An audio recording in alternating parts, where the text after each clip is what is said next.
नमस्कार, मैं हूं प्रसून। सुप्रीम कोर्ट ने बदजुबान नेताओं को आईना दिखाया है। यह बदजुबानी कभी प्रधानमंत्री के ऊपर होती है तो कभी देश के ऊपर। अब सनातन धर्म पर अपमानजनक टिप्पणी करने पर तमिलनाडु सरकार में मंत्री उदयनिधि स्टालिन को कड़ी फटकार लगाई है। उदयनिधि स्टालिन तमिलनाडु के सीएम एम.के. स्टालिन के पुत्र भी हैं। सुप्रीम कोर्ट ने उदयनिधि स्टालिन को फटकार लगाते हुए कहा कि आपने अनुच्छेद 19(1)(a) और 25 के तहत अपने अधिकारों का दुरुपयोग किया है। आप जानते हैं कि आपने क्या किया है। आपको इसके नतीजों का एहसास होना चाहिए था। आप एक मंत्री हैं, कोई आम आदमी नहीं है। यानी सुप्रीम कोर्ट ने उनके सनातन धर्म पे दिए गए बयान को लेकर कड़ी फटकार लगाई है। कहा है कि आपको अपनी जिम्मेदारियों का भी एहसास नहीं है। डीएमके पार्टी नेता उदयनिधि स्टालिन ने कुछ दिनों पहले ही सनातन धर्म पर आपत्तिजनक टिप्पणी करते हुए कहा था, कुछ चीजों का सिर्फ विरोध नहीं होना चाहिए बल्कि उन्हें जड़ से खत्म कर देना चाहिए। हम डेंगू, मच्छर, मलेरिया या फिर कोरोना वायरस का विरोध नहीं कर सकते, लेकिन इसे खत्म करना होगा। इसी तरह हमें सनातन को भी खत्म करना होगा। इस बयान के बाद तो मानो जलजला आ गया देश की राजनीति में। तमिलनाडु बीजेपी अध्यक्ष अन्नामलाई ने तमिलनाडु की सत्ताधारी पार्टी डीएमके पर जबरदस्त हमला किया। अन्नामलाई ने कहा कि आपको लगता है कि आपके पास पावर है तो आप इस तरह का बयान दे सकते हैं कि हम सनातन को खत्म करना चाहते हैं। यह बताता है कि आपका मानसिक स्तर क्या है, आपकी बुद्धिमत्ता कितनी है। उदयनिधि स्टालिन और डीएमके के सभी नेताओं को यह समझने की जरूरत है कि सनातन को मिटाने की कोशिश मुगलों ने की, वो सफल नहीं हुए। ईस्ट इंडिया कंपनी ने कोशिश की, वो भी नहीं कर पाए। ईसाई मशीनरी जो दक्षिण भारत में सिर्फ इसी मकसद से आई थी, वो भी तमाम कोशिशों के बावजूद सनातन धर्म को खत्म नहीं कर पाई। उदयनिधि स्टालिन कौन है सनातन को खत्म करने वाले? एक कभी नहीं हो सकता है, लेकिन यह बताता है कि डीएमके सरकार मूल रूप से हिंदू विरोधी है। तो सुप्रीम कोर्ट ने साफ कर दिया है कि संविधान के अनुच्छेद 19 में मिली अभिव्यक्ति की स्वतंत्रता और बोलने की स्वतंत्रता की अपनी सीमाएं हैं। ये टिप्पणी तब आई है जब ऐसे नेता अपनी हदें पार करते हुए न प्रधानमंत्री को छोड़ रहे हैं, न देश को छोड़ रहे हैं, न हिंदू धर्म को। सभी को इनकी बदजुबानी का शिकार होना पड़ रहा है। तो बदजुबानी का जिम्मेदार कौन है? चर्चा के लिए हमारे साथ मौजूद हैं निरंजन पोद्दार जी हैं, राजनीतिक विश्लेषक। संजय बंसल जी हैं, अधिवक्ता सुप्रीम कोर्ट के। भरत सिंह है, प्रवक्ता कांग्रेस के। गौरव मिश्रा है, प्रवक्ता बीजेपी के। आप सभी मेहमानों का बहुत बहुत स्वागत है। पहला सवाल तो सुप्रीम कोर्ट के अधिवक्ता संजय बंसल जी से, क्या संविधान ने एकदम साफ रखा हुआ है कि आपकी स्वतंत्रता कहां जाके सीमित हो जाती है, फिर भी जो एक्शन की बात होती है, कड़ी कार्रवाई की बात होती है, वो दिख नहीं रहा है? क्या अदालतें मिसाल कायम करने में नाकाम साबित हो रही हैं? देखिए, जो आपने अभी अपनी नरेशन में बताया है कि किस किस्म से जो स्टेटमेंट्स दी गई हैं, उन स्टेटमेंट्स की मेरिट्स पे तो मैं कोई कमेंट नहीं करूंगा, ना ही उन पे जो है कोई पॉलिटिकल या कोई सोशल या कोई रिलीजियस कमेंट मैं करूंगा। आपका सवाल प्योरली लीगल है तो मैं लीगल पॉइंट ऑफ व्यू से ही उसका जवाब देने की कोशिश करूंगा। देखिए, कानून में जो अभिव्यक्ति की स्वतंत्रता की जो उल्लेख है जो हमारे कॉन्स्टिट्यूशन में, उसमें एक रिस्पॉन्सिबिलिटी भी आयद है कि वो किसी को आहत न करे। तो आपकी स्वतंत्रता है वो किसी का नुकसान ना पहुंचाए या किसी को किसी के अधिकारों का हनन ना करे, दूसरे किसी व्यक्ति के अधिकारों का हनन ना करे, जो कि कॉन्स्टिट्यूशन में फंडामेंटल राइट्स हैं हर सिटीजन। तो कानून इसके ऊपर काफी क्लियर है। अब दूसरा जो पार्ट है आपके क्वेश्चन का कि क्या कोर्ट्स उसको एनफोर्स करने में कामयाब होती हैं और इस किस्म की हरकतें जब की जाती हैं तो क्या कोर्ट्स उसके खिलाफ समुचित कार्रवाई करती हैं?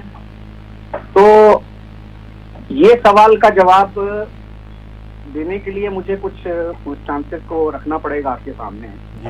आज से करीब 2 साल पहले एक बीजेपी के प्रवक्ता ने न्यूज डिबेट के दौरान कुछ बहुत ही आपत्तिजनक बातें कही और उनके खिलाफ भी इसी किस्म से जो है FIR हुई पूरे हिंदुस्तान भर में। और उस वक्त भी सुप्रीम कोर्ट ने इसी किस्म से बहुत ही सख्त टिप्पणियां की थी। मैं नुपुर शर्मा के केस का जिक्र कर रहा हूं। तो उसके बाद जो रिएक्शन जो था, जिस किस्म से सुप्रीम कोर्ट के उन जज साहिबान के ऊपर जो एक हमला किया गया, एक कंसर्टेड जो है तरीके से उनको डिफेम करने की बात जो है सोशल मीडिया में की गई और न्यूज चैनल्स पे की गई, मीडिया में की गई। नहीं, मीडिया का तो सवाल ये है कि जो समाज में तमाम सवाल खड़े होते हैं उन्हीं पे सवाल पूछा जाता है आप लोगों से। सवाल इसलिए भी उठता है कि नुपुर शर्मा केवल उस विवाद में तब फंसी जब उनके धर्म के ऊपर चोट की जा रही थी, अपने आप को सेव करने के लिए वो भी एग्रेसिव हो जाती हैं। लेकिन जिस बंदे ने उनके धर्म पे चोट किया वो तो खुलेआम घूम रहा है। लेकिन नुपुर शर्मा को आप चाहे अंतर्राष्ट्रीय दबाव रहा हो, चाहे देश के अंदर दबाव रहा हो, आप ऐसी टिप्पणियां केवल हिंदू धर्म के लिए करते हैं, इस्लाम के लिए इस तरह की टिप्पणियां नहीं देखी जाती हैं। उदारवादी जितने भी होंगे वो केवल उनके टारगेट पे हिंदू धर्म रहता है। सवाल इसीलिए खड़ा होता है, उसके जद में हो सकता है सुप्रीम कोर्ट के जज आ जाए, उसके जद में तमाम नेता आ जाए, इसीलिए सवाल खड़ा होता है। लेकिन इस सवाल का जवाब हम लेंगे। हमारे साथ मौजूद है भरत सिंह, प्रवक्ता कांग्रेस। मौका नहीं दिया, आप उसके ऊपर कमेंट करने लगे।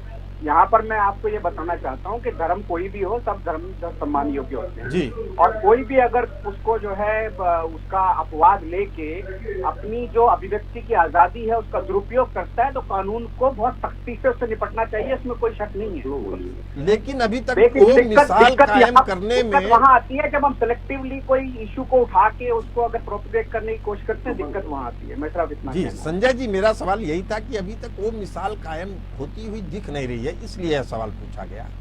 हमारे साथ अभी कांग्रेस प्रवक्ता है भरत सिंह जी। भरत सिंह जी, कहीं सीमा है कि नहीं? सीमा होनी चाहिए। पहले तो मैं सुप्रीम कोर्ट का बहुत धन्यवाद देता हूं कि उन्होंने इस तरह से जो है एक आदेश दिया है और इस आदेश का सख्ती से सभी पार्टियों को पालन करना,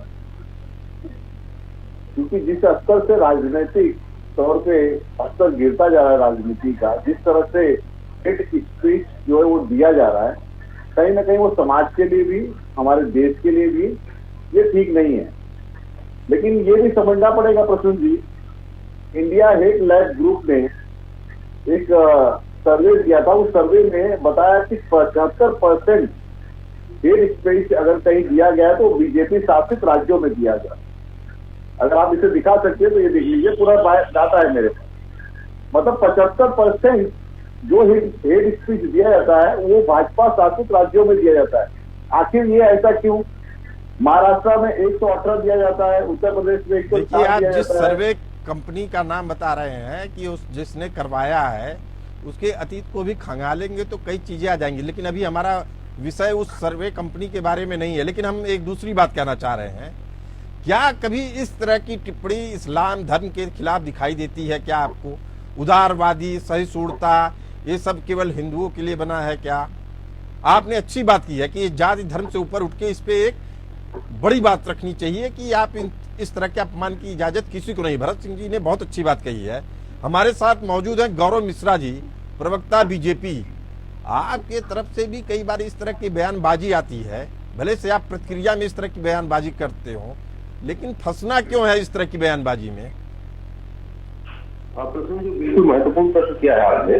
देखिए, भारत का जो बहुसंख्यक समाज है वो सहिष्णु है, मानवतावादी है, प्रकृति पूजक है और इसमें इतनी सहनशीलता है कि कोई भी आक्रांता भारत की संस्कृति पर आघात करने आया और इस लक्ष्य के साथ आया कि भारत के पूरे सनातन संस्कृति को समाप्त कर दिया जाएगा, खत्म कर दिया जाएगा, परंतु वो खत्म नहीं कर सका, क्योंकि यही इसकी कमजोरी भी है और यही इसकी शक्ति भी है। आज देखिए, 522 वर्ष लग गए राम जन्मभूमि पर भव्य राम मंदिर का निर्माण करने में। वो भारत की संस्कृति की सहिष्णुता ही है और यही ये अवसर देती है इस तरह के खतरनाक लोगों का, जो विभाजनकारी शक्तियां हैं, जो विभाजनकारी मानसिकता है, वो समाज के अंदर विद्वेष पैदा करके, बंटवारा पैदा करके, लोकतांत्रिक व्यवस्था में भी अपने लिए एक पॉकेट, एक गिरोह तैयार करना। आप सत्ता में हैं तो मिसाल क्यों नहीं कायम करते हैं? एक ऐसी मिसाल कायम करिए जहां लोग अपनी राजनीति चमकाने के लिए धर्म का उपयोग न करते हो, देश को बांटने के जैसे नारे न दे सके। प्रसून जी, धर्म का उपयोग समाज को जोड़ने में हो सर्वथा उचित है, क्योंकि धर्म के अनुसार ही भारतीय जनता पार्टी राजनीति करती है, लेकिन वहीं अधर्म के अनुसार विपक्ष राजनीति करता है। और कार्रवाई करने की जिम्मेदारी गौरव जी आप ही की है ना, आप ही की सरकार की है। समूचे सफाई की बात करता है, सर्वनाश की बात करता है, रामचरितमानस के अपमान की बात करता है। गौरव जी मैं कह रहा हूं ऐसे बयानबाजी करने वाले नेताओं के खिलाफ कार्रवाई कौन करेगा? सत्ता में आप हैं। बिल्कुल, देखिए माननीय उच्चतम न्यायालय ने इस पर अपना मत स्पष्ट किया है, और खासतौर से मंत्रियों के लिए, विधायकों के लिए, जो जनप्रतिनिधि है उनके लिए तो और भी ज्यादा महत्वपूर्ण हो जाता है कि कोई भी बयान दे तो सोच समझ करके दे। सुप्रीम कोर्ट ने आईना दिखाया है ऐसे नेताओं को जो बदजुबानी करते हैं। हमारे साथ राजनीतिक विश्लेषक निरंजन पोद्दार जी हैं। निरंजन जी, आखिर ऐसे दलों के नेताओं को हासिल क्या होता है इस तरह की बदजुबानी से? न वो जनता को रास आती है, न कोई सभ्य आदमी इस तरह की बयानबाजी को स्वीकार करता है। हमारे पैनल में तमाम लोग बैठे हुए हैं, कोई इस तरह की भाषा को न स्वीकार करता है। तो जो ऐसे बयान देते हैं उनको क्या फायदा होता है, या किस मानसिकता से देते हैं, ये समझना चाहूंगा आपसे। देखिए प्रसून जी, ये एक दुर्भाग्य है इस देश का कि जहाँ पे हम जिनको जनप्रतिनिधि बनाते हैं और जो चुनकर के जाकर के संवैधानिक पदों पर बैठते हैं, उसके बाद में कहा जाता है कि वो व्यक्ति किसी एक व्यक्ति का या किसी एक धर्म का या किसी एक जात का नहीं होता, वो तमाम नागरिकों का होता है, चाहे उन्होंने उनको वोट दिया हो चाहे उन्होंने उनको वोट नहीं दिया हो। लेकिन वो सभी का मुख्यमंत्री होता है, सभी का मंत्री होता है, सभी का विधायक होता है, सभी का सांसद होता है। लेकिन यहाँ पे देखिए क्या है कि अगर आप देखेंगे तो उदयनिधि से लेकर के प्रियांक खड़गे से होते हुए विजय लक्ष्मी, और उसके बाद में बिहार के अंदर जाएंगे चंद्रशेखर यादव, और उत्तर प्रदेश में आएंगे तो स्वामी प्रसाद मौर्य, दिल्ली में आएंगे राजेंद्र पाल गोतन, यानी कि कितनी बड़ी ये श्रृंखला है जिसके अंदर ये लगातार जिस तरीके से एक साथ समझ लीजिए देश के बड़े समाज को अपमानित करते हैं। लेकिन इनको ये चीज समझ में नहीं आती कि इससे इनका इस समाज को नष्ट भ्रष्ट करने के लिए हजारों साल से षड्यंत्र हुए, और इनके जैसे पता नहीं कितने आए और कितने चले गए। यानी कि आपकी बातों से ऐसा लग रहा है निरंजन जी कि ये नेपथ्य में डूबे हुए ऐसे नेता हैं जिनकी कोई पहचान नहीं है, अपनी पहचान बनाने के लिए एक ऐसे बड़े चेहरों पे या ऐसे धर्म पे या ऐसी चीजों पे करते हैं कि पूरे देश का ध्यान खींच सके।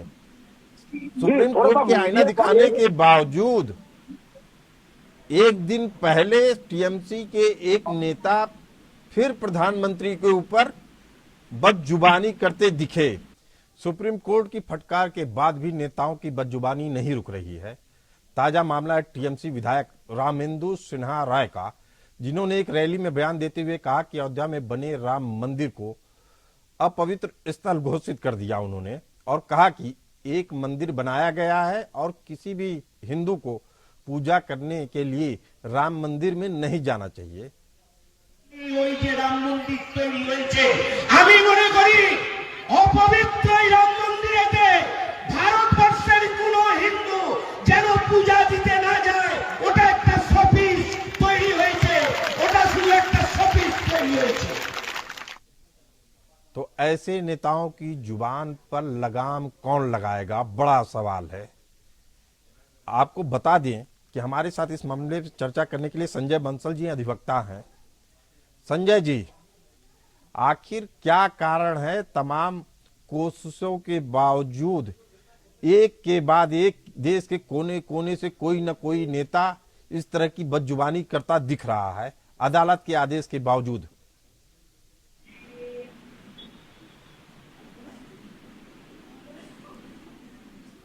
संजय जी का फोन अभी हमारे साथ नहीं लग रहा है। हम बता दें कि एक दिन पहले ही लालू यादव ने भी कुछ इसी तरह की बदजुबानी प्रधानमंत्री मोदी के लिए की थी, और उन्होंने मोदी को हिंदू कहा कि हिंदू ही नहीं है मोदी जी। आजकल परिवारवाद पर हमला कर रहे हैं। अरे भाई तुम बताओ ना कि तुमको क्यों परिवार में कोई संतान नहीं हो, तुमको हुआ बताओ। ज्यादा संतान होने वाले लोगों को बोलता कि परिवारवाद है, परिवार के लिए लोग लड़ रहे हैं। तुम्हारे पास परिवार नहीं है, और तुम्हारी माता जी जब, और तुम हिंदू भी नहीं है, तुम्हारी माता जी का जब देहावसान हो गया तो हर हिंदू अपने माँ के शोक में केस दाढ़ी बनवाता, दाढ़ी छिलवाता। क्यों नहीं छिलवाया बताओ, क्यों नहीं छिलवाया? देश भर में नफरत फैला रहे हो। अपने परिवार के सदस्य की तरह मुझे प्यार करते हैं और इसलिए मैं कहता हूं 140 करोड़ देशवासी यही मेरा परिवार है। ये नौजवान यही मेरा परिवार है। आज देश की करोड़ों बेटियां, माताएं, बहनें यही मोदी का परिवार है। आज देश का हर गरीब ये मेरे परिवार है। आज देश के कोटि कोटि बच्चे, बुजुर्ग ये मोदी का परिवार है। जिसका कोई नहीं है वो भी मोदी के हैं और मोदी उनका है। सवाल यही है कि ऐसे नेताओं की जुबान पर लगाम कौन लगाएगा। चर्चा में हमारे साथ मौजूद हैं भरत सिंह, प्रवक्ता कांग्रेस। भरत जी, आखिर कैसे इनकी जुबान पे लगाम लगेगी? आप बताते हैं किसी को कि हिंदू ही नहीं है, अब सर्टिफिकेट कौन देगा आपको हिंदू है कि नहीं है? भाजपा के बहुत सारे नेता सर्टिफिकेट देने के लिए निकलते हैं। नहीं, लालू जी पे बात करिए आप अभी। नहीं, ऐसा नहीं होता है ना कि आप कहेंगे कि लालू नहीं, बदजुबानी आप करिए और जवाब भाजपा दे। मैं भी जवाब तो मैं भी बता रहा हूँ ना कि लालू जी ने क्या गलत कहा। हिंदू धर्म को आप समझते हैं? नहीं, सर्टिफिकेट कौन देगा? लालू जी देंगे? नहीं, सर्टिफिकेट आप देंगे। आप मोदी जी के लिए बैठे। नहीं, मैं अपने आप को तो दूंगा कि मैं क्या हूँ, आप तो सर्टिफिकेट नहीं देंगे। तो सर्टिफिकेट आप भरत जी, ऐसा है कि कुतर्क करने के तमाम तरीके होते हैं। तर्क की बात करेंगे तो ये है कि आपको हिंदू कौन है ये आपको डिसाइड नहीं करना है, जो मानता है वो है। आप तो वही मौलाना बन गए कि सर्टिफिकेट बांट रहे हैं, फतवा बांट रहे हैं कि ये मुसलमान है, ये मुसलमान नहीं है। सर्टिफिकेट दे रहे हैं भाजपा को, तो आप सर्टिफिकेट देने के लिए बैठे हैं। देश के प्रधानमंत्री को आप सर्टिफिकेट बांटने का काम आपका है। तो मैं बता रहा हूँ ना आपको। आप अगर मैं प्रवक्ता हूँ तो मैं बता रहा हूँ, तो आप सुनना तो सुनिए। अगर उन्होंने लालू जी ने ये कहा कि भैया हिंदू धर्म में क्या होता है, जब हिंदू धर्म में माँ बाप का जब देहांत होता है तो जो लड़का होता है, मतलब हम मान लें कि आप लोग हिंदू धर्म को मान रहे हैं, उसके बहुत बड़े समर्थक हैं, उसके लिए जान प्राण दे रहे हैं और बाकी मोदी जी नहीं कर पा रहे हैं। हिंदुस्तान की जनता, आवाम इस बात को मान रही है। ऐसे ही कुतर्कों के कारण आपको चिंतन करना होगा। तो ये चर्चा इसलिए हो रही, भरत जी मेरी बात सुनिए आप, भरत जी मेरी बात सुनिए आप, ये चर्चा केवल इसलिए हो रही है कि आप चिंतन करिए। मीडिया का काम आईना दिखाना, आपको आईना दिखा रहे हैं, आप गुस्सा हो रहे हैं, नाराज हो रहे हैं। इस आईने को देखकर आपको अपने नेताओं से चर्चा करना चाहिए। नीति और नीति दोनों पे सोचना चाहिए कि किस तरीके से आगे बढ़ना है। आईना तो आपको भी देखना चाहिए कि जब भाजपा के नेता, भाजपा के मंत्री, देश के प्रधानमंत्री राहुल जी के बारे में कहते हैं, राहुल जी के बारे में, जदयू के बारे में कहते हैं, तब उस समय आप नहीं बोलते। सब बोलते हैं, आप मेरी चर्चा ही नहीं सुनते हैं। सबको अपनी जिम्मेदारियों को निभाना होता है। नीरज पोद्दार जी मुस्कुरा रहे हैं, कुछ कहना चाहते हैं। निरंजन जी बताइए, आप क्या कहना चाह रहे हैं? 5 सेकंड दीजिए। अनंत कुमार हेगड़े निरंजन जी की आवाज लाउड करिए।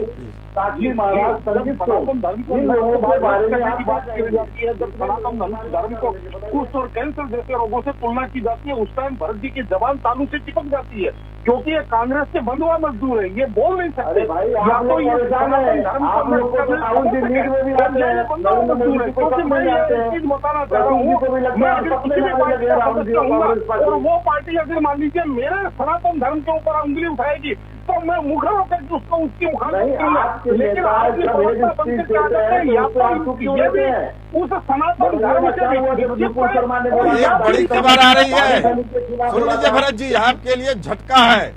आपके लिए झटका एक बड़ी खबर आ रही है। राजेश मिश्रा जो मोदी जी के खिलाफ चुनाव लड़े थे, राजेश मिश्रा, उन्होंने बीजेपी ज्वाइन कर ली है। एक झटके पे झटका लग रहा है। उन्होंने भी कहा कि सनातन का अपमान हो रहा था। प्रसून जी, ये आपके लिए झटका होगा, ये मीडिया के लिए झटका होगा, ये कांग्रेस के लिए झटका नहीं है। जिसको जाना होगा वो जाएगा। जो कार्यकर्ता लड़ने में सक्षम है, जो लड़ाई कर सकता है, वो कांग्रेस के साथ है। मोदी जी और गौरव मिश्रा जी, आपसे एक ही सवाल है कि आप सुप्रीम कोर्ट के आदेशों का पालन सही से नहीं करवा पा रहे हैं। अगर वो कहती है ऐसे बदजुबान नेताओं पे रोक लगे तो आपको सख्त एक्शन लेना चाहिए, मिसाल कायम करना चाहिए। इस चर्चा में तो यह बात सामने आ गई है कि अगर आप नहीं करेंगे तो लोगों की उग्रता बढ़ती जाएगी, जो देश के लिए, समाज के लिए उचित नहीं होगा। मेरी प्रसून जी, देखिए, मेरा इसमें दूसरा मत है। जिस तरीके से एक गिरोह खड़ा कर करके एक पॉकेट, लोकतंत्र के पॉकेट मारों ने हथियार रखा था देश के हिंदू जनमानस जो है, अब जब एक हो रहा है तो इन्हें अपने अस्तित्व का खतरा दिखाई दे रहा है। साफ खतरा मंडराता हुआ दिखाई दे रहा है कि इनको जनता नेस्तनाबूद कर देगी, इनको सत्ता में आने नहीं देगी, इनकी राजनीति को खत्म कर देगी, समाप्त कर देगी। इसलिए देखिए, आप भले से इनको सत्ता से बाहर कर दीजिए, लेकिन इस तरह की बयानबाजी पे रोक नहीं लगा तो समाज का एक बड़ा धड़ा बेचैनी महसूस करता है। गौरव जी, जी प्रसून जी, मैं कह रहा हूं, अगर आप ऐसे बयानबाजियों पे रोक नहीं लगाते हैं सत्ता में होने के बावजूद भी, तो समाज का एक धड़ा बेचैनी महसूस करता है और उसमें से कुछ लोग उठ के कुछ हिंसा भी कर सकते हैं। इसकी जिम्मेदारी केवल विपक्ष की नहीं होगी, आप पे भी होगी। अगर कानूनी कार्रवाई सही समय पे होगी तो इस तरीके के हिंसा से बचा जा सकता है और दूसरे धर्मों के अपमान से भी बचा जा सकता है। उत्तर प्रदेश में हिम्मत नहीं है, एक दंगा नहीं कर पाया पिछले 7 वर्ष में। आप देखिए क्या स्थिति होती थी उत्तर प्रदेश की। 7,000 दंगे हुए थे उत्तर प्रदेश में। वो तो कारोबार का कांग्रेस पार्टी का, समाजवादी पार्टी का राजद का दंगों का कारोबार ये लोग करते थे। भारतीय जनता पार्टी की सरकार जो हीरो टॉलरेट किया और अन्याय के विरुद्ध। भरत सिंह जी से जवाब ले लेते हैं आखिरी 30 सेकंड में। भरत सिंह जी, आप अपनी बात कहिए। मैं सिर्फ इतना पूछ रहा था मिश्रा जी से कि नुपुर शर्मा, संगीत सोम, रमेश बिजोड़ी, साक्षी महाराज, अनंत हेगड़े, गिरिराज सिंह, शोभा, महेश शर्मा, इन सबका जवाब मैं ही दे देता हूँ। ये सब प्रतिक्रिया में इन्होंने अपनी प्रतिक्रिया व्यक्त की थी, सीधे आपके ऊपर लांछन नहीं लगाया था। समय की कमी के कारण इस चर्चा को यहीं विराम देते हैं। आप सभी मेहमानों का डिबेट में हिस्सा बनने के लिए धन्यवाद। हमें दीजिए इजाजत, चलते रहिए एपीएन न्यूज के साथ।